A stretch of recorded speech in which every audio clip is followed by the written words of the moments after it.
Guys, Footy Focus podcast, episode 34. So we are recording on Thursday, February 4th. This is Nax and my co-host, Shahan. Hey Shanaga, hope you're doing well. And things are heating up in the footy sense and today's weather. Yeah, we got a bit to talk about, sweating as it is. So so the women's league has started and the men's aren't too far away. But yeah, I think the news has been headlined by the Pies this week. Yeah, so it started off on Monday. So Pies Independent Review, the Do Better report, 35-pager. So it was leaked by the Herald Sun February 1. So it turns out the Pies board actually received it pre-Christmas. Was it Mick Warner? Yeah, Mick Warner. Oh, he's the journalist. Gill hater. Right, okay. Doesn't like Gill too much. So yeah, this was announced, the Pies board received the report a few days before Eddie announced he was stepping down at the end of this season. So whether it's a coincidence or not sure. So the report was in December, so they received it all the way back then. Yeah, and I guess they only brought forward the press conference because the Herald Sun leaked it. And did Lumumba get a copy of this report? No, so it's not central. It's just released publicly. I think they tried to get Lumumba to have an interview with him, but he refused requests. I think he just doesn't trust the club, especially while Eddie's still there. Okay, because they interviewed Lumumba and he said his lawyers requested the report, but they couldn't get it. Yeah, couldn't get it. Yeah. Well, I think the fact that he didn't do the interview, which is fair enough. I guess he hasn't trusted the club for a while. But yeah, I guess the report said that the club has systemic racism. It's got a problem there, and a culture of not speaking up as well, and the treatment of Heretier is central to this, even though he's not named a lot through the report. And I guess the main thing of the press conference. Did you see the press conference at all? I didn't see it live, but I saw the news. Yeah. So they opened with Eddie's opening sentence, and straight away when he said it was a historic and proud day, it sort of I questioned that. So that was very surprising. And this was before he got reported and stuff. So 100%. Yeah, I think everyone would have reacted the same way. You're here to talk about a report which found your club guilty of systemic racism, and you start off by using the word proud. Yeah. What do you think of that? Yeah, it's completely a PR disaster. He's walked it back since, and I think if you go back to the press conference, there's not many utterances of the word sorry. So that's just a huge blunder by him. And for me, I think Eddie should go now. I think a lot of people are calling for that as well. I think any other club president would probably fall on his sword after that. Yeah, he was trying to spin it as a good thing, whereas it's clearly not. It's terrible. It could turn into a positive by them fixing that, but they've obviously lead. Exactly. Yeah, it's like the biggest club in the land, and you have to they're not accountable for their actions. Yeah, they're not. Yeah. They try to save their own backside and ignore what's in front of them. And, yeah, 100%. I think he's got obviously this year to finish up the tenure, and he's spinning that like he's going to make some steps towards better treatment of players in that time. But as I said, he should go, and don't know why he hasn't already. I think the Pies board should be calling for it. Yeah, I don't have much faith in him. How many times are we going to have to put up with Eddie making gaffes and then apologising the next day? It probably means a bit more when you do something wrong and apologise once, but he's had the King Kong incident. He's had many more as well. So I think a lot of supporters are also not renewing their memberships, or some haven't for a while. I heard on Talkback some people they haven't and don't intend to while Eddie's there. Oh wow. Some probably even after Eddie's gone might not. So okay. So we'll see what happens. So it'll be sad if they take action because of losing memberships. They should do it because it's the right thing to do, and not these byproducts. Yeah, and I should mention the Pies did release a statement early tonight, I guess, from all the active players and staff saying sorry. No issues at all with that statement, but I guess the club's got a lot to fix. It's good, but it starts on the top, so from the board and CEO, president, those sort of figures. So, hopefully we'll see change, and not even just Collingwood, the wider AFL clubs and public and people, to be more aware of racism and be more accepting. Yeah, 100%. I think Heretier has done good service anyway by speaking up, because probably this thing wouldn't have happened if he didn't speak up and talk about him being called a chimp and everything else. Mm-hmm. Okay, yeah. So we might quickly touch on the AFLW. So Kangaroos are on top with a healthy percentage of 700 plus, I think. So best team in the comp. Well, they were flag favourites, so a bit of a powerhouse. I went and recruited all these gun players, so they'd want to win a premiership, I think, in the next couple of years. So, what was her name? King. She had a good game. Yeah. Kicked 3 goals in the first quarter. So I watched a bit of that, but... So I say it's a bit, not too much to go of the W season 2. Probably a month-ish left. Yeah, a couple of games have been postponed, the WA games, I think. So, yeah. Anything else? Any injury news? We should mention Marinoff. Everybody Marinoff got off as well. Yeah. So she had the 3-week suspension. It's been reduced to nil. Yeah, good. I think that was the right decision. So. Yeah, the player that had the fractured neck wasn't too happy, but yeah, I think we can all agree it wasn't. Yeah. No intent at all. Yeah. And anything else? I think a couple of injuries, something. Yeah, so Ben Brown's in for surgery. Yeah, just quickly on Ben Brown. A knee injury, so persistent, I think, swelling on the cartilage knee. is an issue, isn't it? So hopefully, he gets back on track. So don't know if the Kangaroos had any extra information about this, but clubs normally do medicals, so... Yeah, maybe it's come up post. Who knows, yeah. So hopefully, we want to see all the gun players ready for, round 1. Yeah, so we move on to the club review. So we've got the Hawks and Saints this week. So we'll start off with the Hawks. Yeah, so the Hawks had a disappointing year by their lofty standards. Just the 5 wins, 12 losses, 15th on the ladder with a percentage of 84. They scored the 11th most points though, so they were still able to put a score on the board. And the BNF was won by Jack Gunston. So the first Peter Crimmins medal. Yeah. And his first podium finish as well. So he had a good year, didn't he? Yeah, good recognition for a player that performed in a struggling team. Yeah, and do you want to read out the top 10? Yeah, so highlighted by a lot of players from different clubs that they've recruited. So second to Gunston was Tom Mitchell. Third, Chad Wingard. Fourth, Ben McEvoy. Yeah, so top 4 is just recruits. Littered, yeah. And then equal fifth was Warple. Sicily will be out for most of this season too with the ACL, and Liam Shields. Equal 8th, Sam Frost and Jager Amira, and rounding up the top 10 was Will Day.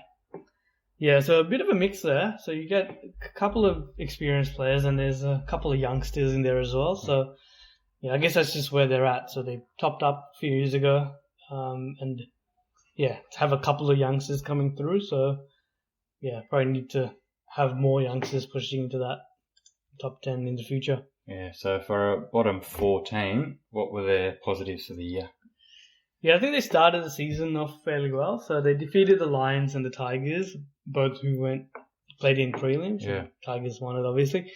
And but they got smashed by the Cats between those games, I think, by 10 goals.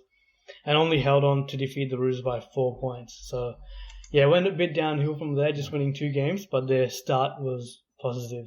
Yeah, and another positive was players returning from long-term injury. So we've got Tom Mitchell, obviously ex-Brownlow medalist at the club. So from an ACL injury, 10th in the league in disposals, played every game and had 34 touches in 2 games, including the final match of the season. So he was just building, wasn't he, towards the end. So...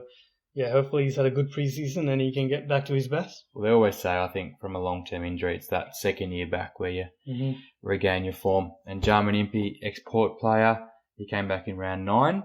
He was, I think, probably top 5 in the BNF when he got injured the previous year. Played 5 games and got through them unscathed as well. Yeah, so he's another one who'd probably push back into that top 10 in this year's best and fairest and play all the games. And in terms of failures, so we highlighted it before, the performance in hub life. So after that 3-1 start, 2-11 for the rest of the season. And do you think they struggle with on-field leadership? Yeah, I think it's just a huge hole. I think any club would go through it. They've lost Hodge, Mitchell, Lewis and Roughead in the last 3 to 4 seasons. So they were probably their top 4 leaders and most distinguished players in the club. So since then, they've had Roughead for 2 years, probably down on form Roughead as well, nearing the back end. And now retired Stratton, who was a vital role player in the three flags, but I think he was probably not a best 22 player in the last 2 seasons. Yeah, and they've got rid of Smith and Birchall's gone, and Poplar, all these experienced players. So they're going to be a young team next year for sure. And while we're on that, so they appointed Ben McEvoy as skipper. Hopefully he plays in the first ruck role. I think he's better suited to that than centre half back. And in the leadership group, they've got Gunston, Shields about 29, Mitchell 27, O'Meara 26, and new addition Warple, who's only 22. Yeah, so that's the core, isn't it, going forward? So, for me, what failed was their recent recruiting, highlighted by Jonathan Patton and Tom Scully. So, Patton, his career's in the balance, you'd think, right? Off-field drama, and his body and form. He's played 90 games, only 6 for the Hawks, and he's only averaging 11 games a season. Yeah, so he's had the three knee recos, right? So it's like Morabito, and Menzel as well. Yeah, and it just impacts your ability to play, and your mobility. And in today's game, we have to have good endurance to get back and push. He just looked slow last year, didn't he? He didn't really venture up past the 50. And he's a big guy, so maybe the game's getting away from these big sort of centre-half forward types. Yeah. And the other one's Tom Scully. Yeah. So that's recent news, isn't he? Retired in the last week or so. No, like a couple of days ago. I think he took some time off, and then, after 11 seasons, 31 games for the D's, 121 for the Giants, and 35 for the Hawks. His body was surprisingly okay. He played a lot of games last couple of years. Yeah. But after breaking that leg, I think he just lost a bit of dash. Yeah, well, I think his strength obviously was his elite endurance. Like in the 2016 and probably 17 years for the Giants, he was pretty elite for them. Probably one of the best wingers in the comp. But since that injury, hasn't got back to it. Yeah, so 2 former number 1 picks hasn't worked out for the Hawks. As well as Jonathan O'Rourke, number 2. Yeah, so he was GWS, wasn't he? Yeah, I think after Patton. And he's been delisted as well, O'Rourke? Yeah, a couple of years ago, I think, So, I mean, they do get a lot right, but, they do get some wrong as well. Yeah. So we'll talk about who deserves a pay rise. So for me, in the top 10, so that was Sam Frost, so 16 out of 17 games in his debut year. Yeah, let go fairly easily by the D's. I think they obviously had Lever and May, but I thought he held up really well in defence. Won or halved nearly 80% of his contests, and just super quick for a key back as well. Great closing speed. Yeah, again, I think he's just one of these plug-and-play type players who's not going to be a superstar or anything, and you won't be in your next premiership, but it just helps the young guys develop and bigger body in there. And I've gone for Ben McEvoy, so as you pointed out earlier, the next captain. Played all the games, 4th in their best and fairest. And he was asked to do a lot by Clarko, and he acquitted himself quite well. Yeah. Like you said, you prefer him in the ruck? Yeah, what do you think? You think he's best suit? Like, you prefer Segler as the number 1 ruck or McEvoy? Because that's your choice, I guess, and McEvoy's in half-back, though. I mean, they're trying to develop, right? So McEvoy's nearing the end, so if they want to develop Segler and maybe another ruckman, then play him as a utility and let him swing back and forward and pinch hit in the ruck. I'd probably go do that if that's what Clarko believes is best for the team. Yeah, so it was a bit of a surprise, the captaincy. Yeah, I think he's probably got the best leadership potential on the list, but he's not the obvious name that would stand out. But do they even have an obvious candidate, probably? Yeah, Clarko's been doing that since Vandenberg, right? So shouldn't be surprised. And who needs a big 2021? So for me, Chad Wingard and I was going to say, don't be spiteful. I was going to say, it's ex-favourite player, Chad Wingard. He did start out like he's 3rd in the BNF, but I thought he fell away after a strong start. Top 5 in the coaches' votes, I think, early on. So in his career for the Hawks, 30 goals from 31 games and 16 possessions per game. I just think it's not good enough for his contract and his talent. I think he's a top 10 talent in the game and only 27. So he should really be he should be in the All-Australian squad nearly every season if he's fit. That's how much talent he has. Yeah. So that's not spiteful, is it? That's positive. Bit harsh on Wingard. The more talent you have, the more expectations you have. No, yeah, he'd want a good year because they gave up a lot to get him. Yeah. So, yeah, we'll see. And, I've gone for Jack Scrimshaw. Yeah, that's good. So this guy, it's high draft pick again. I think he was a top 10 pick for the Gold Coast a few years ago. So he's one of their rare, highly rated youngsters. So he's 22, so he's still young, but he should be consistent 22, best 22 player. He won the Most Improved award last year. So he's getting there. So so I don't think he's that far off. And he won a contract extension as well. So he's locked away for another couple of years. And he's not tall enough to be a key defender, but he's just that medium backman. Maybe he can replace like a Smith, pushing through the wings, or be that virtual type with his kicking skills and a bit of run and carry. Yeah, it runs a bit of Lukosius too. Like doesn't play as that key back, but elite kick. Yeah. On you. So we'll talk about the key players that left and who came in. So out, there's a big list here. So Isaac Smith, Ben Rutten. No, Stratton. Ben Stratton. It's a Paul Fuller player retired. James Foley retired and then went to the Saints. Also, Connor Glass and Ricky Henderson retired. The listings were Minchington, Golds, Ross, Harry Jones, Matthew Walker, and Graham White went to the Pies as the list boss. Not a player, but it's a big out.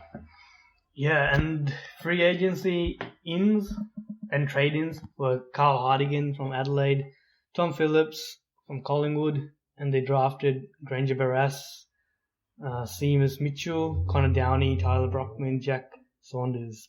Rookie. So onto their draft. So pick in more detail. So pick 6 was Denver Granger or Barras. Yeah, so this guy's a 195 centimeter tall defender.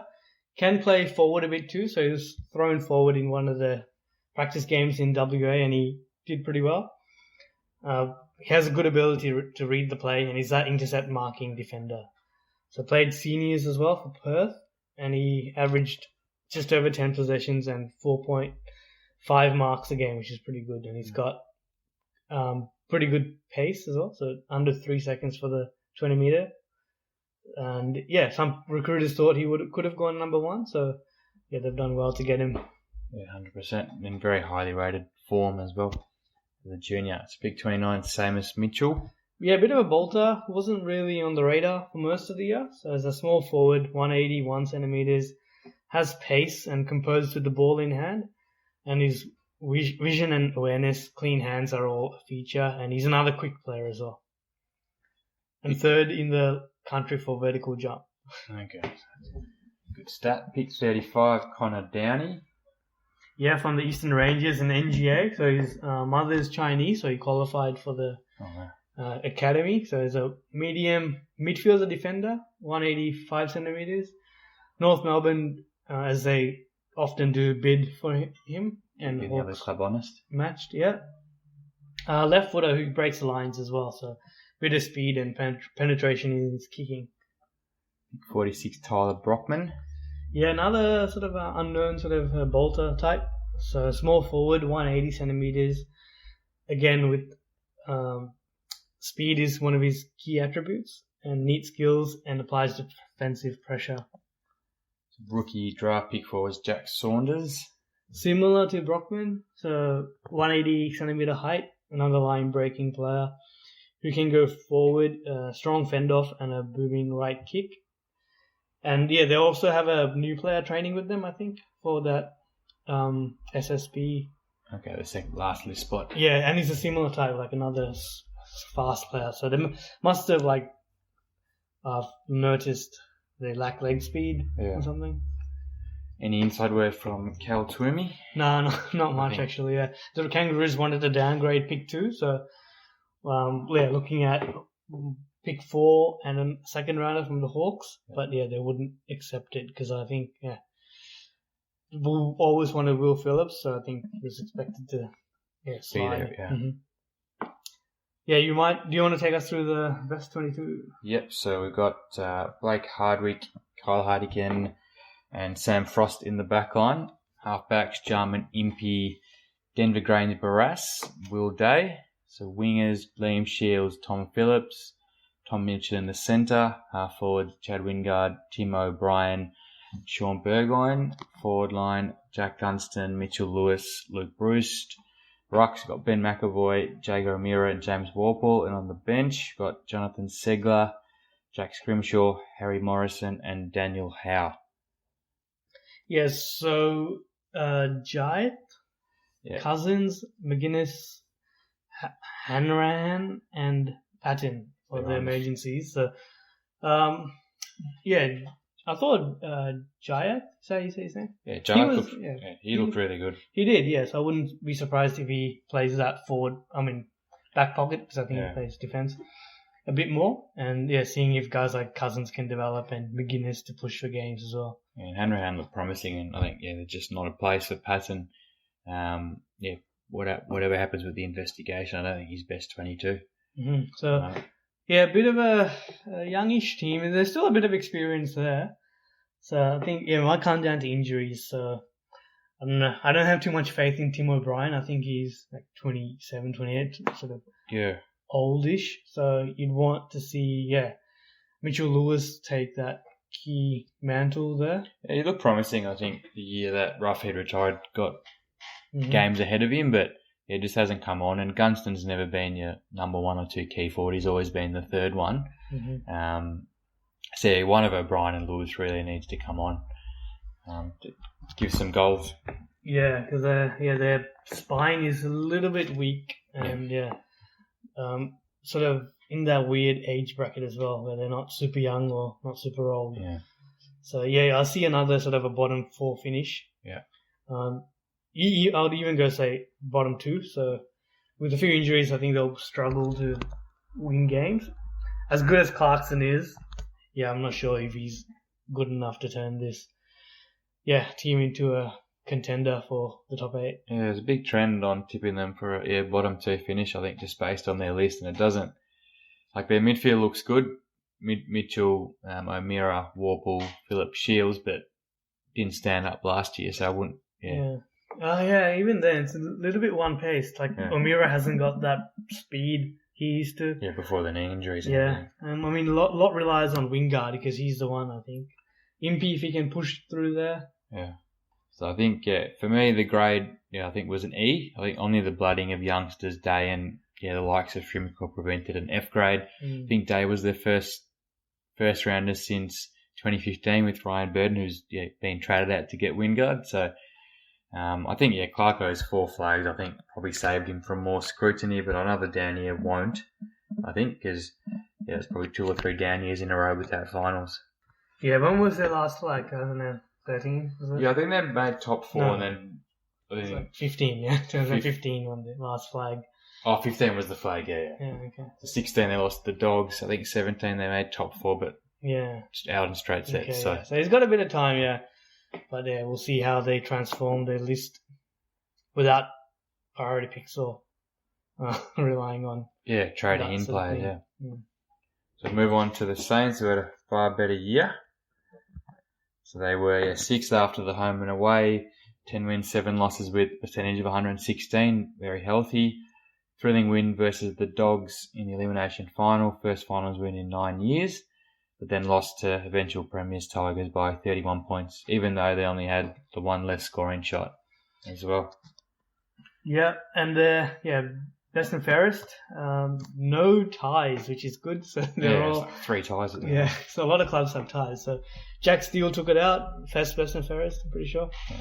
Dan Butler, Dougal Howard next, Rowan Marshall, Nick Caulfield in 5th, which is a bit of a surprise. Zach Jones 6th, Callum Wilkie, Paddy Ryder, Hunter Clark, and Seb Ross is 10th. So what do you think make of that? So it's pretty young. 10th to 2nd is, I think, 34 votes. Jack Steele won the BNF by 81 votes, so it's a... runaway winner. Okay, so a bit of daylight between first and second. What do you think of the ages of that top 10? Yeah, very promising, I think. And you haven't got Gresham or Max King in there, which is encouraging. Yeah. So they'll definitely push into that in the coming years. But it's good to see guys like Caulfield getting recognised and Wilkie, these unheralded defenders. Yeah, 4 of the 5 recruits made the top 10 on the one wasn't Brad Hill. That didn't was Brad Hill. So highlights their good year. And yeah, it was a very attacking style of game plan Rudden sort of implemented, wasn't it? It's definitely one of the teams you'd like to watch based on their style. Yeah, they got a few goals over the back with Butler and these sorts of guys. But yeah it was good. It was positive from the slow, stagnant style Richardson played.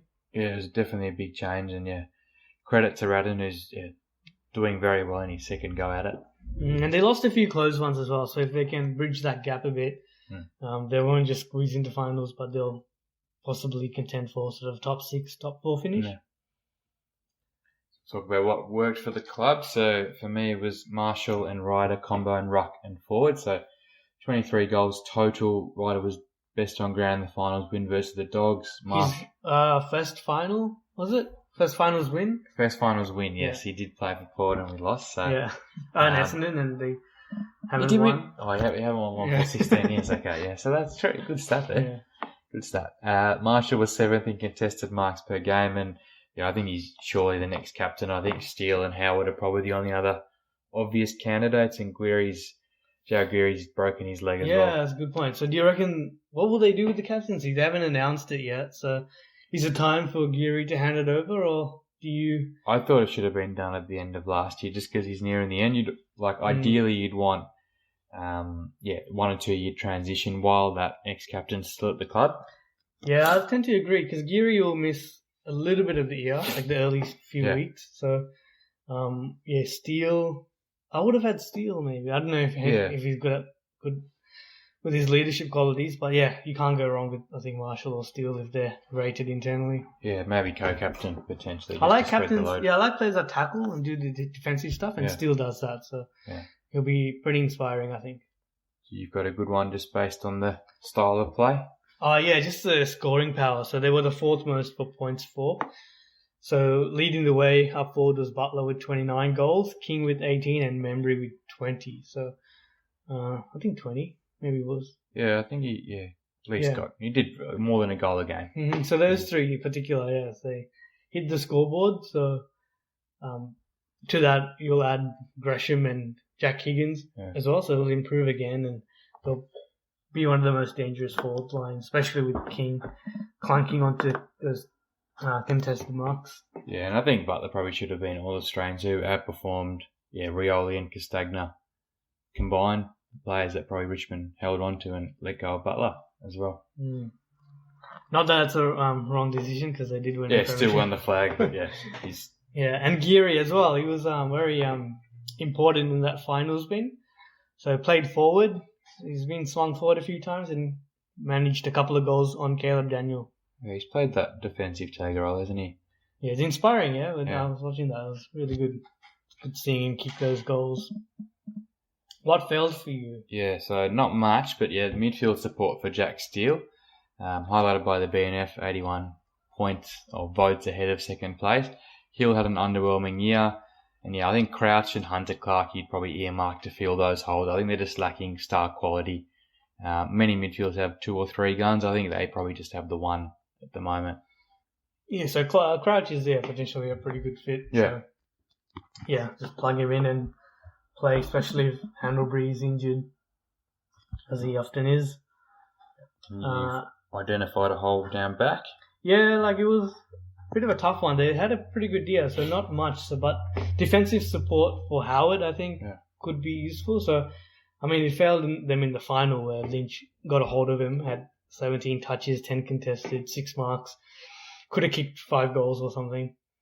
And Carlisle wasn't there. He had to come back home for that. So a lot relied on Howard. Wilkie and Caulfield, they're more your third talls. Robertson was, unfortunately, not playing. Yeah, he's injured. Taking some time. Looks like he might retire just based on all the concussions, which is unfortunate. Yeah, but it might be the right thing. They did get Frawley, so you might help them with that. Yeah, I think they've identified the same deficiency that you have. They wouldn't have recruited Frawley otherwise. Has a final scamp. He did outpoint Josh Kennedy in the 2015 grand final, so does have finals history as well. And they recruited Tom Heimel, we'll talk about a bit later, but he's a 193 centimetre, but more of a rebounding defender. Yeah. So, yeah, he's an option. But I think Josh Battle might swing back. So, he's a really good player, Battle. I think he improved a lot last year. So, yeah, he could be that option, but he's only 192 centimetres, so a little bit undersized. Yeah, he does get used as a swingman quite a bit. So who deserves a pay rise? So I've got Hunter Clark for me, one of my favourite players. So pick 7 from the 2015 draft. So his 17 draft. Took a huge stride forward. Just Pendlebury just game stand stills to him, and many clips of him just taking a lot of time and players just trying to tackle him and not being able to. Should be pushing for big midfield minutes, I reckon, and I think he's probably just too good for that halfback role now, especially when they've got the likes of Caulfield and Ben Long coming off the halfback line. Yeah, it was a good draft for them that year. I think they got Caulfield, obviously the other one, and Patton as well, the defender. All best 22. Yeah, I've gone with Dougal Howard, who I mentioned just previously. I think he held down the defence quite well, and he was very impressive for a first-year player at his new club. Fourth in the league for one percenters and 14th for time on ground. So he's got good endurance. Did he have that at Port? Yeah, 100%. Elite closing speed and endurance. Yeah, would love to still have him. I think it's pretty much we got Georgiades for Howard, but could have used Howard last year for sure. Heard Georgiades is tearing it up. So yeah, I'm hesitant about the summer. Yeah, but he's a unit, isn't he? And he's only 24, Howard is, so he should be aiming to be one of the best defenders in the league, I think, so he's got a lot of scope. Yeah. So who needs a big 2021? Yeah, mentioned before, so Brad Hill, so he's only 15 disposals per game, just not good enough for his big contract, I think 5-year, 900,000 mark. Has to better this now at 20-minute quarters, there's probably no excuses now. He's probably got the best tank in the game and an elite ball user, so the Saints just need much more from him. Yeah, that was funny. It was he was the highest profile recruit, and he probably had the worst year out of all 5 of them. Yeah. So he'd be looking for a big year, and I think Jade Gresham should be looking to elevate himself into the elite category. I think he was on his way to doing that. So he at the end of 2019, he sort of broke out. He was averaging 100 Supercoach points for the last sort of back half of that year. And he was getting better, steadily getting better. So he's more of that icing on top type player. So they've got the cake now, so it's his time to sort of, hit the scoreboard, get a lot of touches through the middle, tackle hard. So he can do all those things. So he's going to be, a gun when he does reach that. He's a bit of a finisher for them, doesn't he? Kicks the important goals as well. Yeah, I really like him. So, look forward to seeing him. Challenge for the All-Australian squad, So why limit yourself? Yeah, exactly. So, key outs. So, we've got Nathan Brown, Dalton Langlands, Ryan Abbott, Jack Bell, Jack Mayo, Logan Austin, Matt Parker, Nick Hind, and Shane Savage. Ins, Brad Crouch, Sean McKernan as a delisted free agent. Jack Higgins from the Tigers, and Jack Frawley as a, what do you call him? He's come out of retirement. Is that delisted free agent, or is that just a... I think it's pickup? James Frawley. James Frawley, what do I call him? Jack Frawley. Yeah. A lot of famous surnames there, aren't there? Like Kernan, Higgins, Frawley. Yeah. But they've topped up again. Hopefully they can go back to back with success from this strategy. And their draft picks at pick 26, Matthew McLeod Ellison. Yeah, I think Matthew Allison they might go by. I don't know. Maybe they'll call him McLeod Ellison. Yeah, so he's a 192 centimetre tall forward. Again, that Mason Wood type. Oh, no. Height. No. Hopefully he's a bit better than Mason. So he's got a good ability to read the ball in flight and just present as a marking target up forward. So they didn't have a lot to go off by, so just a couple of trial games. So it was his 2019 vision that recruiters really liked and made him a bolter. And he's drawing comparisons to Jack Gunston, which is, not bad. Yeah, big shoes to fill. And pick 45, Tom Higmore, who you mentioned before. Higmore or Highmore. So he's from South Adelaide, so he's a mature age recruit. So he's almost 23, but he's a tall defender who can rebound. Averaged 23.6 disposals in the NEFL a couple of years ago, and 17 in seniors in the Sandful. So strong overhead, so hopefully he can be like Wilkie and have that immediate impact. Yeah, so no rookie picks, and any inside word from Cal Twomey? Well, no rookies, but Mason Wood's training with them. That's a second good reference. Yeah, but this one was like planned. Cal mentioned the Saints had their eye on Bailey Laurie. Similar type to Gresham, so that sort of small, high production sort of player. And about Bowie and Cook as well. So North wanted to trade up to the Saints pick and take Allison, but the Saints picked him. So obviously North couldn't offer them a good deal. Get it. So we'll talk about their best 20 through. Yeah, so I might read this out. So from the back line, we've got Patton, is that how you say it? Patton? Yeah, I think it's Patton. Patton, Howard and Wilkie. Half-backs, Caulfield, Frawley and Long. Centre lines, Hill, Hunter Clark and Jack Billings. Half forward, Higgins, Membry and Gresham. Forward line is Butler, Max King and Geary. But Geary's injured, so we might put Jack Loney. Yeah. Rowan Marshall in the ruck, Crouch and Steele. And Josh Battle, Paddy Ryder, Zach Jones and Zeb Ross filling the last spot on the bench. So yeah, on the fringes we've got Hanbury, Dean Kent, Jack Carlisle, Jack Sinclair, Sean McKinnon, Luke Dunstan, Jimmy Webster. So it's probably the deepest emergency list we've got that we've done so far. With all not proven players, but all players that have played a number of games. Yeah, exactly. So depending on injuries, you'd look to have maybe Carlisle come in. Depending, it might be like a horses for courses type thing. Yeah, you wouldn't think Frawley plays all the games. And Hanbury, I'd have him in there, especially towards the pointy end of the season if he's fit. But yeah, I think guys like McKernan, Dunstan, sort of backup sort of type players at this stage. So the grade for 2020, so I've given them an A, so just based on the first finals, but I think that's the pass mark for them, and yeah, more than justified the 5 recruits in the 2019 trade period. What's your projection for next year? Oh, well, definitely aiming for finals again. Yeah. So generally, I think 2 teams drop out of the top 8 and 2 jump in. So yeah. Saints, could they be one that jumps out? Just a one-hit wonder. Potentially. Yeah. Like, sometimes it's easier than you think to back up a good year. But yeah, I'd hope they do make finals. And yeah, I think they will. I think they still enough natural improvement with some players. Like we mentioned, Hunter Clark and guys like Caulfield, Ben Long even, he's got a lot of potential. I think he'll have a better year as well. And another year of development to Max King. So, and Rowan Marshall's still pretty young as well. So, what would it come down to? Maybe a bit of luck potentially. Yeah, I think in terms of injuries too, like if Paddy Ryder and Marshall can stay on the park, I think that's probably the best ruck duo in the game. And you'd need either Frawley or Carlisle to stand up as that second key back as well. And yeah, like we said before, just a second or third gun to support Steele in the midfield. So Crouch could be that person.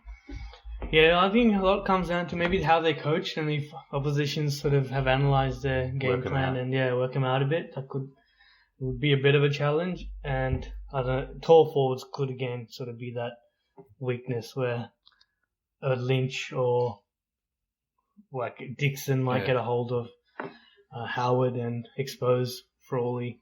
Yeah, 100%. So I think another finals team for us anyway. Yeah, so I'd say looking at that 4th to 8th spot again. Yeah. So that wraps up the club review. So we've done I think 12 now. Maybe I think 14 now. Yeah, okay, 14 now. So we'll do a couple more and then a couple more the week after. Yeah, and that'll be it. So we'll catch you guys next week. All right, thank you.